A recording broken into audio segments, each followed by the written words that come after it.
മഹാത്മാ അയ്യങ്കാളി ഓർമ്മ ദിനമാണ് ഇന്ന്. സാമൂഹിക പരിഷ്കർത്താവ്, വിദ്യാഭ്യാസ വിചക്ഷണൻ, സാമ്പത്തിക വിദഗ്ധൻ, നിയമനിർമ്മാതാവ്, വിപ്ലവ നേതാവ് എന്നീ നിലകളിൽ പ്രശസ്തൻ. നാട്ടുരാജ്യമായ തിരുവിതാംകൂറിലെ അടിച്ചമർത്തപ്പെട്ട ജനതയുടെ പുരോഗതിക്കായി അദ്ദേഹം പ്രവർത്തിച്ചു. അദ്ദേഹത്തിന്റെ പോരാട്ടം കേരളത്തിന്റെ സാമൂഹിക രാഷ്ട്രീയ ഘടനയെ മെച്ചപ്പെടുത്തുന്ന നിരവധി മാറ്റങ്ങൾക്കാണ് കാരണമായത്. അദ്ദേഹത്തിന്റെ നിശ്ചയദാർഢ്യവും അശ്രാന്തവുമായ പരിശ്രമങ്ങൾ ദളിതരുടെ ജീവിതത്തെ മാറ്റിമറിച്ചു.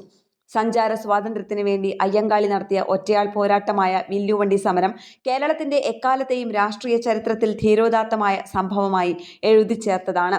ഉപജാതികൾക്കതീതമായി ചിന്തിക്കുകയും സമൂഹത്തിലെ ക്രൂരമായ അനാചാരങ്ങളെ എതിർക്കുകയും ചെയ്യുക, വിദ്യാഭ്യാസത്തിലൂടെ സാമൂഹ്യ സ്വാതന്ത്ര്യത്തിലേക്ക് എത്തുക എന്നിവയായിരുന്നു അദ്ദേഹത്തിന്റെ പ്രധാന ആശയങ്ങൾ. മഹാത്മാ അയ്യങ്കാളിയുടെ 84-ാം ചരമവാർഷിക ദിനത്തിലും കത്തിനീറുന്ന സാമൂഹിക പ്രശ്നങ്ങൾ നമുക്കിടയിലുണ്ട്.